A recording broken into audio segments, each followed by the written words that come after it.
Good morning, everyone. Hi, I'm Kerri, the Coffee and Conversation Counselor. I have a private practice here in Riverview, New Brunswick, where I work with individuals and groups to support their mental well-being. In my practice, I work with a lot of parents and youth, and one of the frequent topics is anxiety. Another area where I spend a lot of time is in the areas of self-care and self-compassion, particularly as regards to frontline workers and those who are experiencing perhaps compassion fatigue, vicarious traumatization, and burnout. Right now, though, we're talking about the anxiety of homeschooling. In this age of COVID-19, a new normal, and yes, I recognize that that is a phrase that has been overused, but we do have a new normal, and it has arrived. And as we isolate as individuals and families, we really need to activate our resilience, both as individuals and as communities in a virtual sense, in order to gather information, plan interventions, strategize on how to continue working and educating in a world that we have never experienced before. And this really is uncharted territory for all of us. None of us have experienced this mandate to remain at home in our lifetimes. This is all new. So let's today talk about how we can combat some of that anxiety around homeschooling.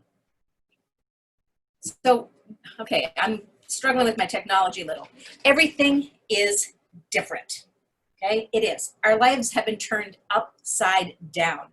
Parents and kids alike are struggling to adapt to this new normal of being home all the time. We love our families. We didn't know that that meant we were with them 24/7. We didn't know that that meant trying to work from home, have a Zoom meeting, do the laundry, make the dinner, clean the floors, walk the dog, and have your children there all the time. Quality time is lovely, but we tend to, in our pre-COVID world, have it in short stretches. So right now, we're experiencing this primary source of anxiety around school. It's a source of stress, frustration, and even for many of us, guilt. Our new role as teacher is one that we probably weren't prepared for. Yes, there are many educators who are home with their kids as well, but the bulk of us are not educators. We are not teachers. So we not only lack the skills to do this, but we also lack that vital benefit of a classroom cohort that creates camaraderie, participation. We don't have the tools, the resources, and the years and years of experience and training to get us to understand the nuances of how kids learn, of how they absorb information, of how they get excited about the materials that are placed in front of them. Like, hats off, hands up, hallelujah to the teachers in the room, because mad respect. Now is the time to say thank you. End of school gift? #yes, right? That said, many of us are feeling so much anxiety about being that teacher because we have no idea how to do it. So before we get into about the homeschooling, let's talk anxiety. Let's just talk about it for a minute because holy crow, isn't it a thing? How do we understand it? Well, anxiety hits us in multiple ways. We have the ABCs, which are really the A, B, C, D, E, Fs of anxiety. Our affect, so that's how emotionally and physically what we feel in our body. Our behavior, what we do, our actions, sometimes avoidance or reassurance seeking. And just, FYI, I talk with my hands, and I apologize, they're not always in the screen, but I'm a hand talker. So behavior. In our cognition, so mentally, what we're thinking about, what goes through our mind, those worrisome thoughts. We may experience dependence with our anxiety, relying on others too much, depending on their support too much. We may go to excess and extremes. So anxiety that is amplified and bigger than the situation merits. And our functioning, how we just manage in the day-to-day. For every individual, the pattern of each of these experiences varies. But generally, people who are experiencing anxiety experience it in all 6 of these domains to some degree or other. So how do we experience it? Well, we might get chest pain, like that tightness or the heaviness. Nausea, dizzy, lightheaded, clenched jaw, tight neck, feeling very, very flushed, even to the point of like being flushed and red, lump in the throat, choking feeling, numbness or tingling in the fingers or feet, heaviness in the legs, rapid breathing, shortness of breath, sweating, holding our breath, trembling, shaking, headaches. Doesn't it sound awesome? Really? Like, I'm so excited to have anxiety. So, something to note is that if 4 or more of these symptoms happen suddenly or in rapid succession, that's what we call a panic attack. So just to tuck that away and hang on to that. In our behavior, anxiety can show up as avoidance, right? We don't do things that are anxiety inducing. We avoid going to places. Right now, we may avoid going to the grocery store because we feel anxious about going there. In a situation of real threat, like, I don't know, being cornered by an angry dog, a large angry dog when you're out for a run, moving away from that threat is a natural and appropriate form of avoidance. That's the fight, flight, or freeze response. But in other situations where there's no real danger, that avoidance can prevent us from actually challenging ourselves and learning and growing. So just, again, something to tuck away. In our cognition, we're experiencing those anxious thoughts. Anxious people worry, right? We ruminate, which is chew on the stuff from the past, or we worry about things in the future. Sometimes we can't even identify what the anxious thought is. We just know that something's tumbling around. That hamster wheel is just a spinning, a spinning, a spinning. Once we are able to identify the thought, sometimes it's really important to note that sometimes it's a very rational thought and reasonable, like, oh gosh, you know what? If I don't get to this Zoom call with my boss, I'm probably going to get reprimanded for not showing up. Okay, reasonable. If I get takeout, I'm going to get sick and die. That's, you know, the extreme. So our thoughts can range from the reasonable to the remote in our cognitions. When we look at the concept of dependence, this is when we really lean heavily on folks. And you know what? I was just about to quote Barbara Streisand then. People who need people are the luckiest people in the world. But anxious people who are experiencing anxiety, rely on and depend on others far more than their peers do. We seek reassurance. It is normal and helpful to ask for information when you don't have it, or when you're learning new things, or to seek comfort when we're scared. But if we ask the same questions over and over and over again, or demand comfort in what are non-threatening situations, or ask other people to do things for us just because it feels icky to do it ourselves, then that's when anxiety becomes a dependent problem. As far as excessive and extreme behaviors go, this is when we start to worry in excess. Is some worry appropriate? Sure. If we are feeling highly anxious, maybe socially anxious, for example, we may worry that we've said the wrong thing, not just once or twice, but that we've said it repeatedly, or that we're always going to say the wrong thing, that we're always going to make that error in judgment, and that we'll be judged by our peers, by our families, and that we'll embarrass ourselves and like literally damage our reputations beyond repair for the rest of our lives. That's excessive and extreme. And finally, in our functioning, our lives are impacted if we're living with excessive anxiety. It is severely impacting our ability to function, struggling to get up, struggling to get ready in the morning, late to things, appearing disorganized, unfocused. Some people might say, failing to reach potential, missing out on important social or recreational opportunities. Of course, we all are right now.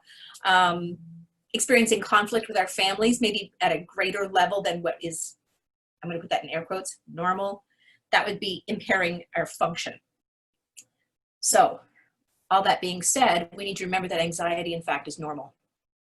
It's natural. Everyone experiences it from time to time. It is an important part of being human. It alerts us to threats and danger. It protects us. It helps us to reach goals. If you've ever, if you play a sport, you know that little bit of anxiety gets you to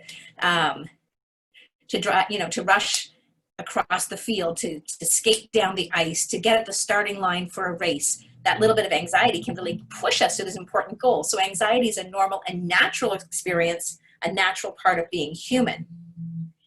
It's important to remember that it ultimately is not dangerous, normal levels of anxiety. However, it is uncomfortable.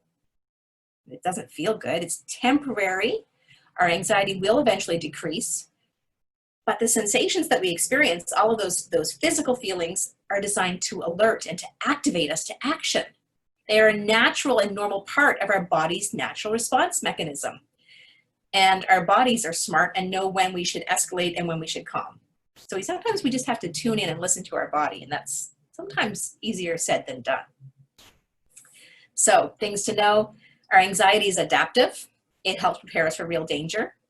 Performance. It is what we call the 3F response: fight, flight, or freeze. We're prepared to react as a result of it, and without it, we wouldn't survive. Ultimately, we do need some anxiety to be healthy, functioning humans. We can't get rid of it entirely, right? We just can't. It's not the way it works. What is important to note is if our anxiety, and in this case, we're talking about our anxiety about educating our children at home, has become problematic. A small dose of it, oh gosh, I don't know how to do the new math. I know how to do carry the one, not sticks and circles, right? That's a normal level of anxiety. But if it's starting to prevent us from enjoying life and it's like a fog, gets in the way of doing anything, then it is really becoming a problem. So what do we do? What do we do about this level of anxiety? Well, sometimes it's really important just to note that we have it. Sit in the discomfort, experience the sensations, and challenge them. Is this a thought or is this a fact? Is what I'm experiencing something that is empirically evidenced? Or is this such a fleeting thought that my brain has seized onto and is chewing on and chewing on and chewing on? Is this a real thing? This is how we understand anxiety. But now what about the kids? If we're feeling anxious about homeschooling, about COVID-19 and our kids, what about that? Well, first of all, it is really important to listen to your child's thoughts and feelings, because they're probably feeling anxious too. If we're feeling anxious, they are too. Normalize that. Talk to them about their own anxiety around being homeschooled, about COVID. Let them know that their anxiety is normal, because now you have all of this information about what anxiety is, and help them understand it too. Excuse me, I just need to hydrate. I am actually not hydrating because this is coffee, but that's okay. Part of helping our kids with their anxiety around homeschooling and about missing their actual school, the building, and their friends is to model challenging the anxiety, facing our own fears, challenging the anxious thoughts, motivating them through being supportive, and being careful not to push them too hard, because we know that we don't like to be pushed too hard either. Tolerate some of the difficulties, help them understand that distress tolerance is important, that whole notion of this is uncomfortable, but I can live through it and that's okay. So modeling that behavior is going to be really important. So now that we've all talked about our anxiety and our kids have talked about their anxiety, you've figured out some of yours, you've come together and you're working through it. What about the homeschooling? Well, I have kids at home. I know that this is a big thing, and I taught for 8-10 years. So I have some educational background, and I'm still scared, insert expletive here, okay? It's a hard thing. It's hard to imagine doing the thing that we're not trained to do. It is ultimately a whole new world. I cannot imagine that Alan Menken and Tim Rice had COVID-19 in mind when they wrote the lyrics to A Whole New World, right? They just didn't.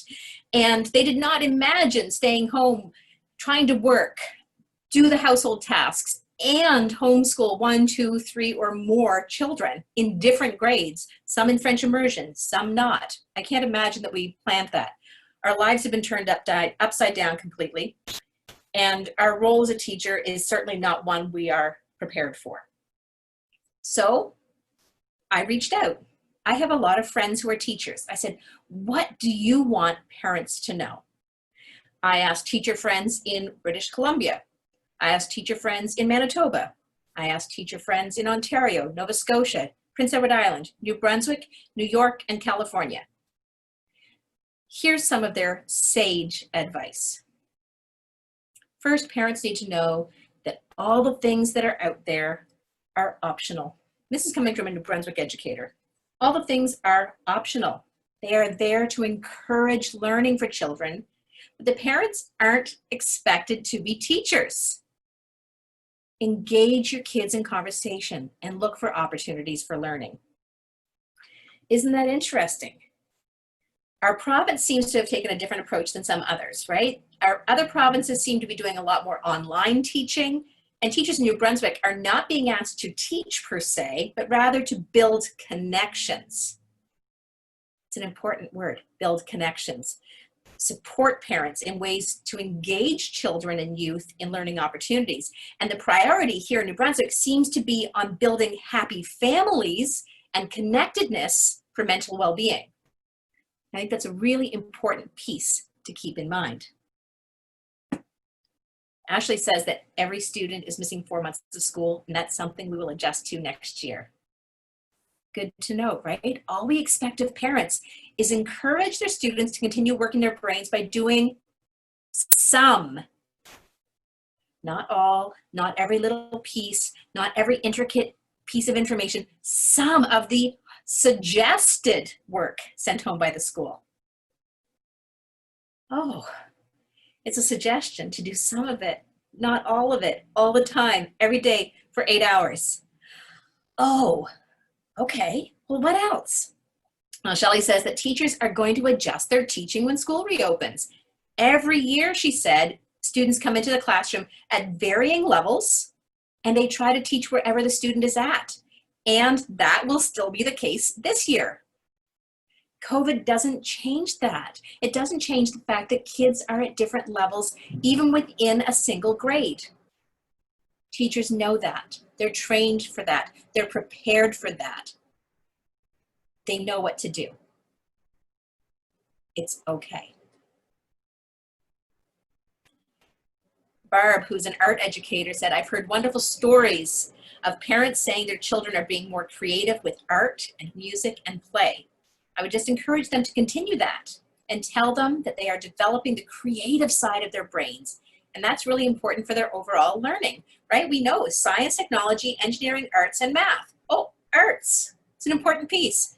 It also helps with anxiety to be spending more time with any of the arts. And she is absolutely right. If you or your children are feeling anxious, getting creative, music, dance, drawing, coloring, building something, getting creative can help relax and reduce our anxiety. That's why art therapy is a thing. It's an actual thing.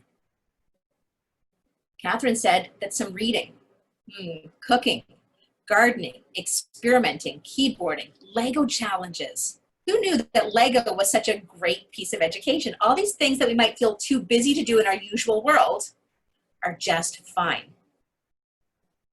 Fantastic, right? You think about this. This is what we've been doing at home. We've been like, well, what do I do when we're staying at home? We read. We cook more. I'm seeing wonderful posts of people in the kitchen with their kids. Do you know that cooking encourages literacy and numeracy and spatial awareness and creativity and experimentation? So you've got like multiple curriculum covered right there just by cooking something together. Take a breath, mom and dad, grandma, grandpa, auntie, aunt, caregivers. We're doing okay. We're doing okay. Karen says that she has 3 kids of her own at home. And having just done 2 hours of Canadian history and French with my son in grade 7, I know it's not easy for parents. And this is an educator saying this. I can work from home and share my laptop, but that's not the case for all parents. And just before we started this call, Denise and I were talking about that, about the difficulty of not having access to the technology or the internet. Maybe you do have a laptop or a desktop at home, but maybe it's got 5 kids and 2 parents trying to use it. It's hard. My girls in grade 9 and 11 need very little help, which again isn't the case for all parents. At home, I have an 11-year-old and a 4-year-old. The 4-year-old is not in school, but she wants to do school the same time as her sister does. Well, if I'm doing grade 5 math and social studies, it's hard to do pre-K literacy if I'm being super focused on curriculum. Sometimes it's really important just to focus on learning. I wish I had great advice for parents, but unfortunately I don't, other than trying to be patient and listen to your kids' frustrations and have people you can honestly talk to about your own frustrations. And I think that brings home a really important point, that we need to have community. And while we can't actually physically have community right now, there are ways to have community. There are ways to maintain connection. And a few weeks ago, I did another webinar on maintaining connection during COVID-19. And if you go to the CMHA YouTube channel, there's a link to that particular webinar as well. And I talk about ways to maintain connection during physical distancing. Karina, who's out in British Columbia, said it depends on the age and the grade. The message that she wants to send is that safety and mental health are the absolute priorities. Oh, the mental health of our kids matters. Bottom line, most teachers want to help, right? They want to support their kids. If you feel stress or anxiety around any of it, talk to the teachers, right? Send an email, make a phone call. They want to be there. They're going to respond in a way that is supportive. And she says it's important to recognize the value in the daily at-home opportunities for learning. Are we hearing this? This is a common theme with all of these educators. We are already doing stuff at home that teaches our children, that gives them opportunities for learning. In my world, these are priceless and will be documented as a part of the child's academic journey for the year. This is not one size fits all. No stress, no pressure. I love that. It is not one size fits all. My 11-year-old wants to do 3 hours of work every day. She's like focused, and she's already blown through all of the materials that her teacher has sent home. I guarantee that my 4-year-old would not be the same way. She would do it for about 5 minutes and then want to go run and jump and play and do something else. Every child is different, and we have to be okay with that and understanding that every child is going to need things to happen in a different way. Finally, Kara says, it's important to remember that parents are not expected to deliver curriculum. It is understood that some days they are not going to be able to do anything. And that's okay, because they are human, the kids are human, and we are human, and this is a crazy time for humans.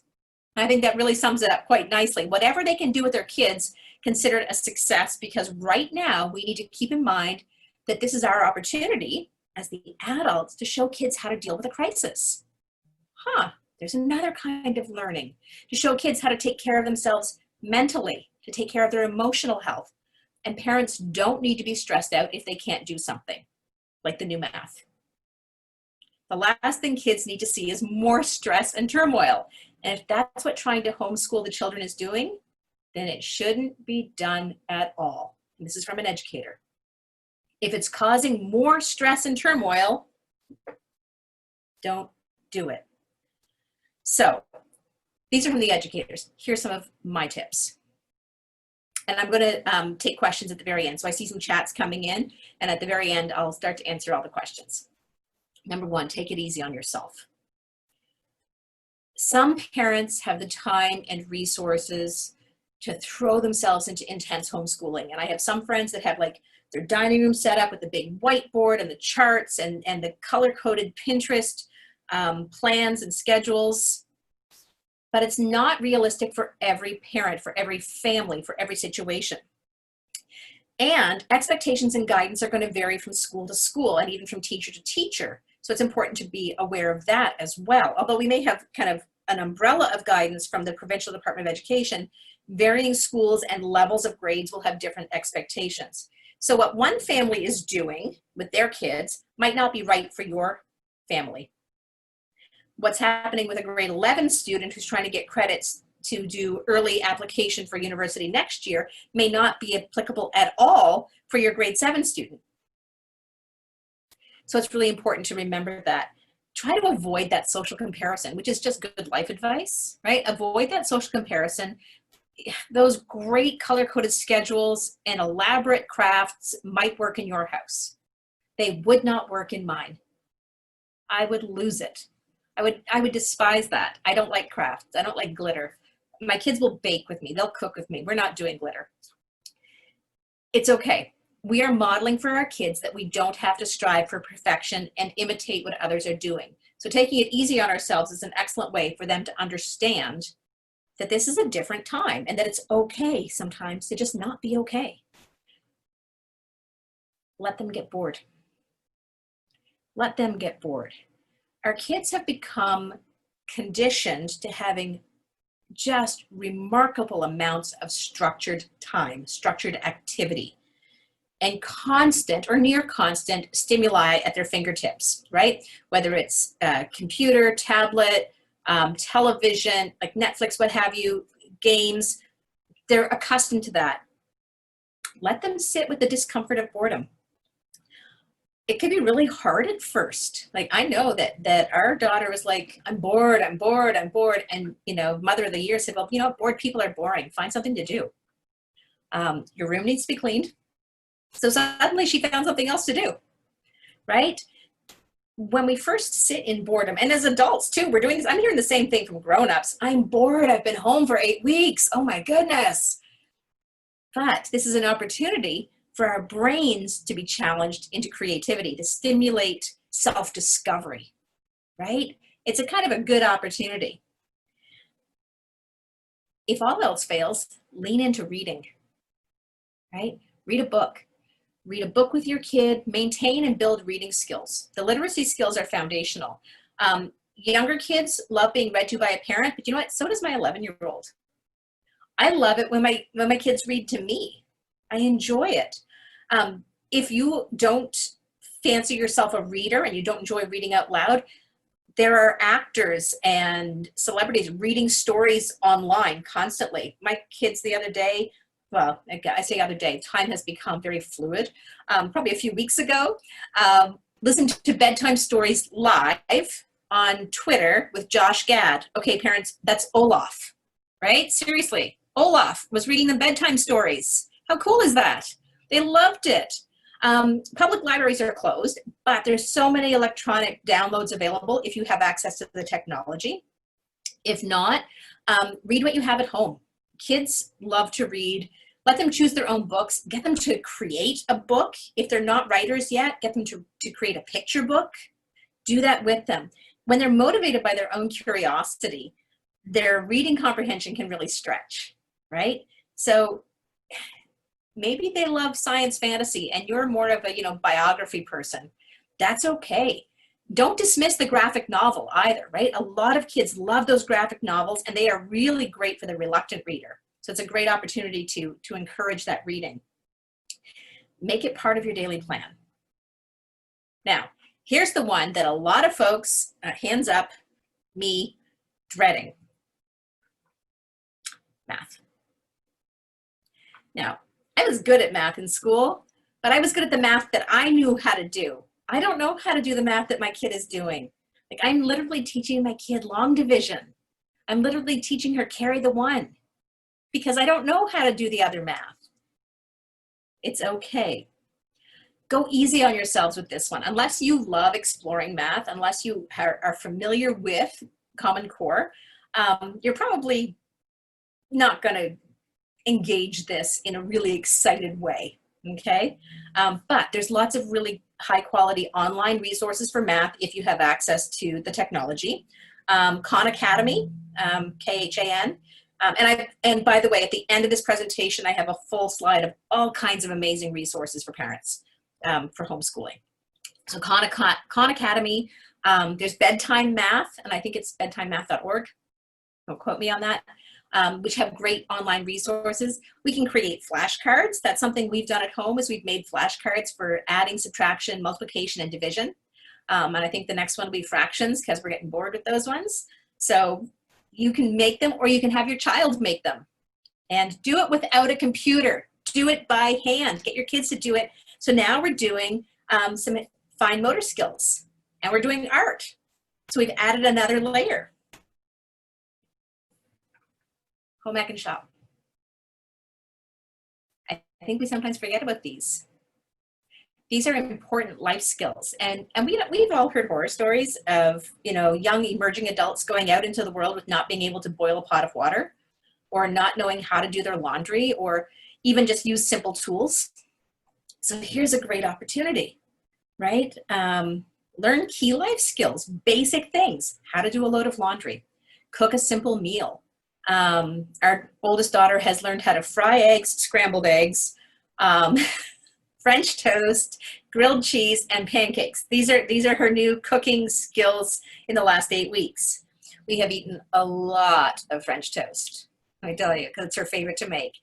I think my waistline is starting to show the French toast because, of course, we have to have good maple syrup with it and butter because, butter.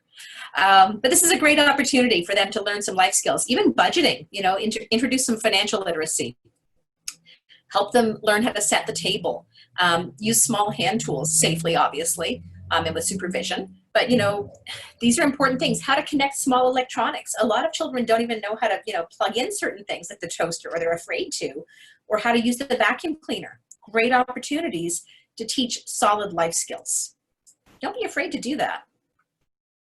One of the things that I think that we've struggled with is that we have to have rigid structure. I think it's really important that our children are given choices. And some kids may have some structured schedules if they're taking some online classes, but for others, it's important for them to have a say in how, when, and where they want to do their work. Now, I know that in our traditional school structure, school is from 8:30 till, up to 4 o'clock. But what if, just for a moment, stay with me, what if your child is not a morning person? What if your child peak learning and attention is at 7 p.m.? Wouldn't it make sense for them to have their learning then? We all have, as adults, we recognize our peak and optimal times for being productive. I'm a morning person. You want to teach me something at 6 p.m., I am not going to absorb it at all. My youngest, 9 p.m., she's 4 years old, and at 9 p.m., if she was still up, this is when her peak learning time would be. She is like this live wire. So what if we gave them an opportunity? I'm not letting my 4-year-old stay up to 9 o'clock, by the way. But what if we gave our kids an opportunity to choose when and where they learn and how they learn and at what time they learn? Not, anarchy and chaos, but giving them some choices. And this is a great opportunity for them to build the skills of metacognition and become aware of how their own learning and thinking processes work. Because now they're having to reflect and say, well, I actually do learn better when I'm sitting at a desk type structure in a controlled, quiet environment. Maybe somebody else is like, I actually work way better if I've got my music on and I'm like slouched back on the couch. So recognizing that is an important part of their learning process as they move forward in the adult world. Not that we want our 8-year-olds to move forward in the adult world just yet. One of the things that, of course, that we're struggling with around homeschooling as well is screen time. We need to be intentional with this, right? And I know that many of us have seen an increase in our screen time simply because we're trying to get our work done at home. And so we're like, yeah, okay, watch Sophia the First, watch Frozen 2 for the 986th time, FaceTime with your friends, Snapchat with your friends, go for it, do it. That's great. We're doing the best we can with what we have. However, it is really important, I think, to separate screen time that is for school or work from screen time for leisure. So what I mean by that is create some physical cues around switching gears. So as I was saying before, if I do well at work with the screen, sitting at my desk, looking into the green dot and engaging this way with my work clothes on and in a quiet, if I want to watch something on Netflix or check social media, then I need to physically remove myself from my workspace and go sit in a comfy chair, put my feet up, so that I now have a mental cue switching from work mode or school mode to leisure mode. So this is an interesting thing. So if your kid has been working at the computer at the desk all day, but they want to watch a movie later, remind them to physically change their location and go watch it on the couch. So now we've separated school from home. Because that's one of the challenges that we're having right now, is that we're blending our work and our professional lives with our personal lives. And the same thing is happening for our kids. They don't have that distinct physical distancing between the academics and the leisure. And that's confusing for their little brains, right? It's confusing for my adult brain to not have that separation. So finding some physical cues can help delineate work or school from leisure. And that's an important space-making piece, right? And it helps us with our emotional well-being. We can also use screen time as a chance to connect. And I talked about this in the webinar on maintaining social connections. It's important to remember that for teens in particular and emerging adults, maybe you've got a student who's home from college or university, their screen may be part of how they're learning. And you may think, well, that means like, watching a video on the topic, but for some it might be that they all get in a Zoom call or a house party call or a FaceTime call, and they mute themselves while they do their work. And they're not actually talking to each other, but they're still together with their peers, just like they would be if they were all at Starbucks working on papers or in the library working on a project. They're still with their peers doing their homework in much the way that they would in the normal pre-COVID academic world. And I think it's really important that we recognize that may be the only way that they feel connected with their friends. So being really intentional with that screen time is an important part of homeschooling, not just in terms of meeting curriculum outcomes, but in terms of meeting the social outcomes for your youth, giving them the opportunity. So this may be a chance to discuss boundaries with your children and youth by asking them for their input on what do they feel are reasonable boundaries around technology use. How much screen time should I have? What's appropriate? So that they feel like they have some agency in the conversation. Now, we've just talked about technology. What about kicking it old school? What about making space for low-tech activities? What about getting out the art supplies and coloring and drawing and, heaven forbid, glitter gluing? What about writing an old-fashioned letter? Writing a paper or an assignment out on, I was gonna say fool's cap. That just tells you how old I am. Because that's what we wrote our exams on, with a fool's cap. What about writing out their assignments? What about journaling? What about getting them to I shared on my Facebook page a COVID-19 time capsule. And it's a PDF, it's about 16 pages long, and it gets them to journal and color and draw and create a time capsule of their time during COVID-19.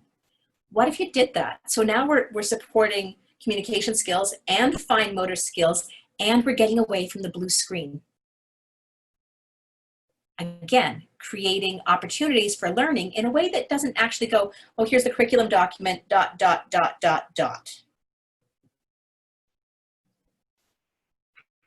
Now that we've done all these things, we also need to be sure in the homeschooling experience that we're giving space to our kids' feelings. I used emojis because, it's 2020, we all use emojis. Our social emotional skills are an important part of meaningful learning, and they're key to all of our overall well-being. Our kids may not always have access to the ideal instruction in their academic subjects. Okay, that's the reality of our world right now. But they can still learn essential emotional literacy skills. We can still give them that. We can still do that, and that will serve them for their entire lives, regardless of what their academic outcomes are, regardless of what their career paths may or may not be. Emotional literacy will serve them. So our kids are going to remember this moment in time forever, right? This is a formative moment for our children and youth. So teaching them how to weather this crisis, just as my friend Kerri said when she was talking about, parenting and teaching during COVID, this is an important lesson for them, learning how to cope with crisis, how to not just cope, but to thrive through it. This is an opportunity to give our kids space to name their feelings. So that's a hard one. Name it, process it, acknowledge it. And so if we give them an opportunity to do that, and then we acknowledge their feelings, acknowledge their frustrations, and just sit with them in that, hold that space for them, as they say, we're not fixing anything, right? We're not fixing anything. We're not meeting any specific outcomes on a curriculum document, but we're showing our children and our youth the incredible power of being heard and feeling validated. If my kids, if that's the only thing they take out of the homeschooling experience that they're having, I'm okay with that. I am 100% okay with that. Don't sweat it, okay? Don't sweat it. Don't stress about getting things perfect. None of us can. We're humans. None of us is perfect. We are all perfectly flawed. We can help our kids feel safe and secure. We can help them function through their anxiety. If you think that your child would be happier gardening and cooking than sitting down and doing math and science, then do gardening and cooking. Structure is important, absolutely. Routine is important. But don't worry if you can't stick to a school day ritual, a school day routine. Because there's nothing routine about what we're living. There's nothing normal about what we're living. And play is one of the best ways for children to learn. That is their job, right? Even our older teens and youth play, and it's such an important learning tool. It's so important, so don't sweat it, but do get moving, right? Get moving and sweat a little. Get your kids active. And you too, right? Get our bodies moving. Exercise, get those endorphins bumped up. Get your bodies changing their positions. I mean, there's a reason kids have phys ed. There's a reason that as part of our state of emergency, we're still allowed to get outside and exercise, right? That's such an important part of our mental well-being that we're still allowed to do it. So what does that look like? Well, it's gonna be different for every family, right? For us, it's riding the bikes around the yard, climbing and jumping, going for a hike, dance parties, because, you know, mom likes to embarrass the kids by dancing to terrible 90s dance music in the kitchen, which is actually a really great way. Okay, serious parenting tip. If you want to have 10 minutes to yourself, start singing 90s dance music in the kitchen and do the dance moves. I can promise you, you will have 10 minutes to yourself. Or else your kids will learn some, you know, inappropriate 90s dance music lyrics. But get your bodies moving. It's important, right? And laugh, right? Because then that's part of it. Get those endorphins going. Just keep it moving. As we're doing this, keep in touch. Build your social circles. Keep in touch with your school. Keep in touch with your kid's teacher. Talk to other parents. There's lots of online learning opportunities if you have access to the technology. But there's also work distributed and access to materials for those that don't have the technology access. Read the stuff that comes home. Decide how much of it you're going to incorporate and how much you're not, and incorporate that into your planning wherever possible. And if you're struggling with it, ask for help. Ask your teacher, hey, you know what, like this math, what's up with that? Can you help me out with that? It's okay to ask. And probably if you have a kid who is like mine, they'll just tell you how to do it and that'll be that. It's okay to ask for help, and it's okay to acknowledge that you're not trained in this area, right? I taught for many years, but I did not teach, you know, grade 11 physics. I am highly unqualified to do that. So it's okay to ask for help.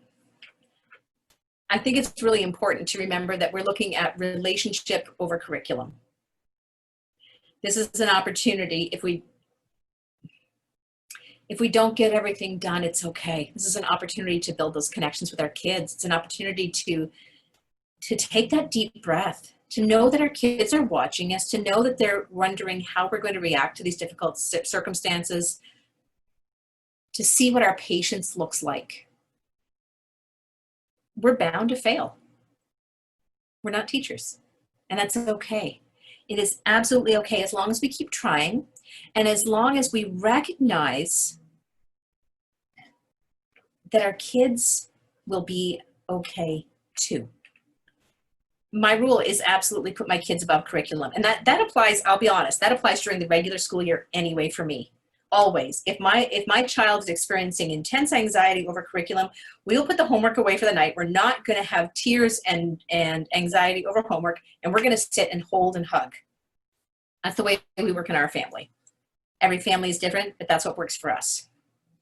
But how do we get to doing all of these things? How do we get to do all of these things and do them well? We really need to make room for self-care and model good self-care, right? We do. And I know that self-care can be a really trendy hashtag, hashtag self-care Saturday, soaking up the sun, getting a pedicure. This is an anxiety-provoking time in our global collective history. It is so important to take care of our own mental health so that we can take care of the mental health of our children, of our youth. And that can look like so many different things. Our self-care is going to be unique to each of us. So what do? We reduce our stress. Okay? We limit what we do each day that increases our stress. Reduce it. Take care of ourselves. Have a cup of tea. Talk to a friend. Get some fresh air. Take a break. If you can't do it, the whole of an activity, maybe you can't do that full beach body blast workout, but you can do 3 minutes of it, do 3 minutes of it, okay? It's okay to do that. Get your support, all right? Talk with people, counselor, pastor, spiritual leader, friend. There are people who can provide you with some empathy, parent-to-parent connections. Maybe you can connect with another parent in the same grade as your child to start to say, like, I'm having a hard time with this. What are you guys doing? And not in that social media comparison sense, but like hey, can we get together on this? Like, not physically, obviously, but can we get together over the phone or via email and talk about how we can support our kids through this? What can we do? We need to nourish our bodies, right? That's an act of self-care, eating well,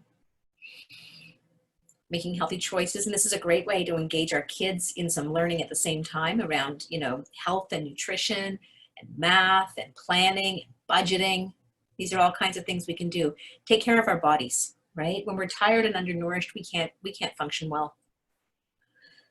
Speaking of tired, make sure we're getting our sleep, right? And I'm seeing a lot of folks who are either experiencing insomnia or hypersomnia right now, sleeping way, way, way more than usual or sleeping way, way, way less than usual. So practicing good sleep hygiene is really important.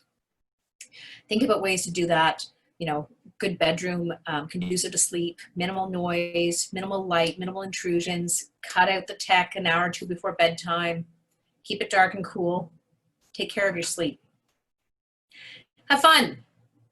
Have fun. Have fun, have fun. This is a letter that was circulated on social media. Dear parents, don't stress about schoolwork. In September, I will get your children back on track. I am a teacher and that's my superpower. What I can't fix is social emotional trauma that prevents the brain from learning. So right now, I just need you to share your calm, share your strength, and share your laughter with your children. No kids are ahead. No kids are behind. Your children are exactly where they need to be. With love, all the teachers on planet Earth. And I really thought that was lovely.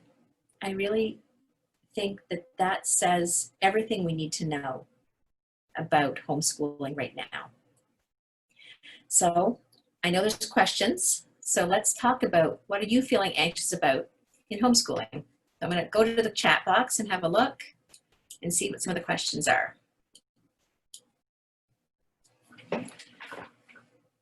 Sometimes as parents, we do not have all the answers as to what grade 10 will look like next year when they've missed 4 months of grade 9. It helps to hear that, yes, that the teachers have already adjusted. Good, I'm glad that helps you, Sheena.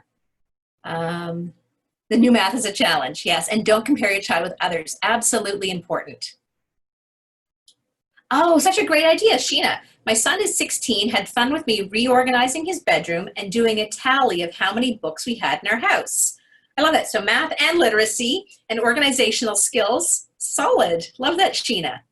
My daughter is grade 10, reached out herself to her teacher to ask for help.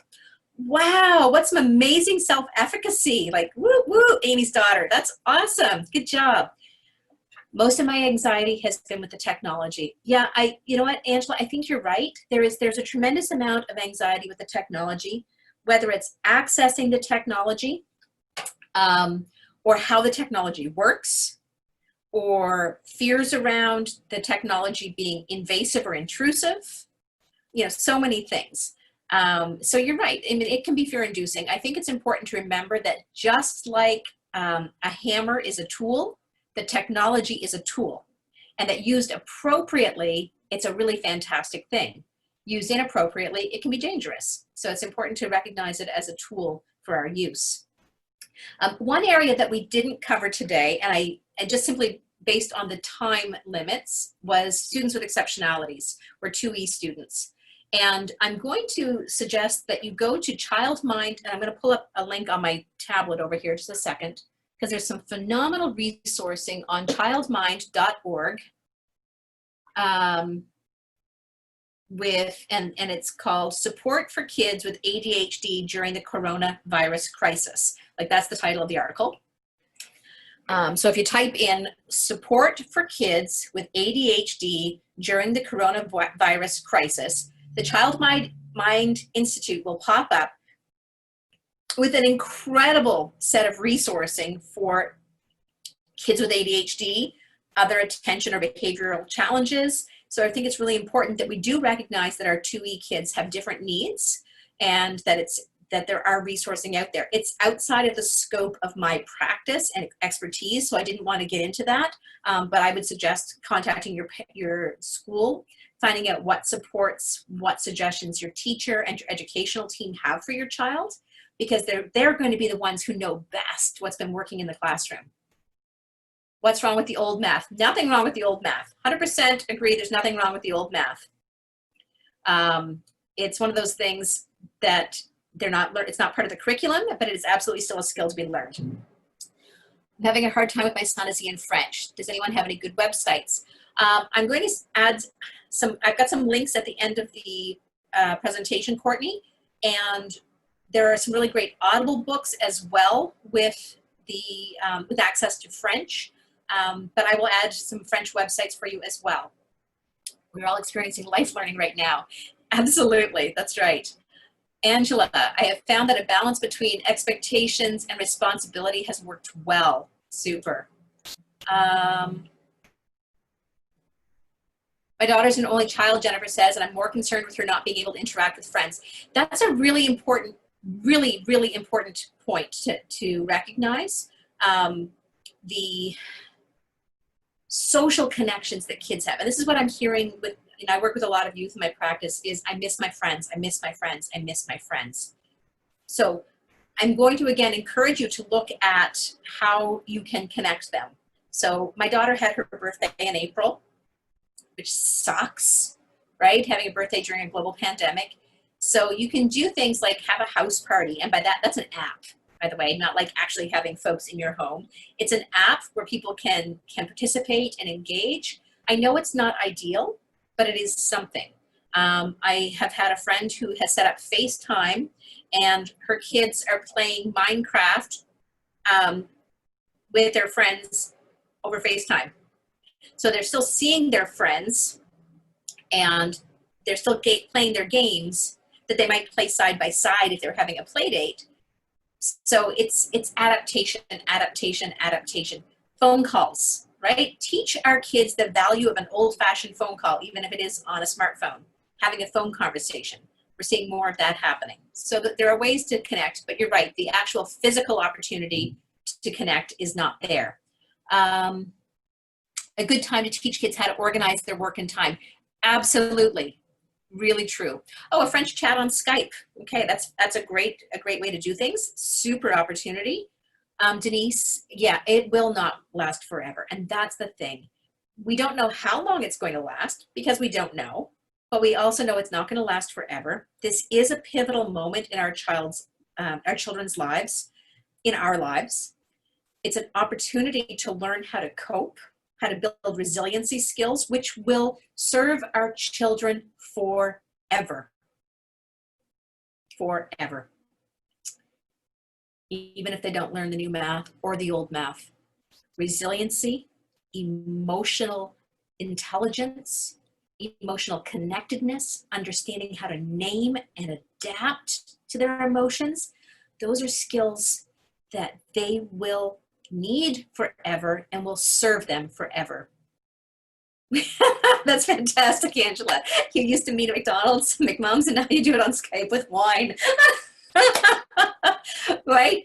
We're doing the best we can regardless of where we are. And I think that's an important thing to remember, is that we really are doing as best we can with the tools and information that we have. We can only do what we can do. We can't do more than that. Whoops, I went right past the resources. Here's some resources for you all. There's the Khan Academy, which I mentioned. Scholastic has lots of free exercises. TED Ed, you've heard of TED Talks? Well, now there's TED Ed. John and Hank Green has what's called a crash course. It's fabulous. There's some stuff from Child Mind Institute. There's a link from Australia about homeschooling. If your kid is into music, Fender, which is a guitar maker, is offering 3 months of free lessons. Like what? Here in Greater Moncton, there's That Art Thing, an awesome art dad who's doing these incredible art lessons. If your kid is into dancing, Dance East Studio has been offering, and again, I'm referencing things that are local to my area because they're what I know. Dance East has been doing posts of dances. Missy Copeland, who is like a prima ballerina in the US, has been teaching dance lessons for free online. Like there's just some amazing things happening, right? Another friend of mine in British Columbia is doing a screenwriting class for free. There's some really cool things if you can access them. But don't forget, we don't need to adapt and embrace all of this technology. If we don't have access to the technology, it's okay. It's okay. Cook, read, draw, color, jump, run, dance, laugh, tell stories, hug. There is so much that we can do. Lego challenges, yes, on Snapology. Yes, I forgot about that one, Angela, thank you. There is so much that we can do that doesn't require the technology.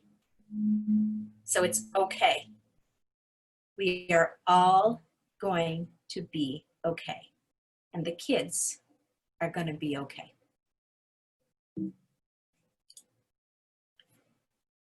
Thank you all for coming today. We've reached the end of our time together. If you have any questions, feel free to reach out. You can find me on any of those places that you see here on the last screen. And again, there are so many more resources being offered by the CMHA of New Brunswick. They offer amazing free resources for New Brunswickers to help them cope in this challenging time, and I'm very proud to be part of their collaboration team. I really value that you're all working so hard to take care of your kids. As I said, we are all in this together. Ça va bien aller. Bon fin de semaine, and have a great weekend. Bye-bye.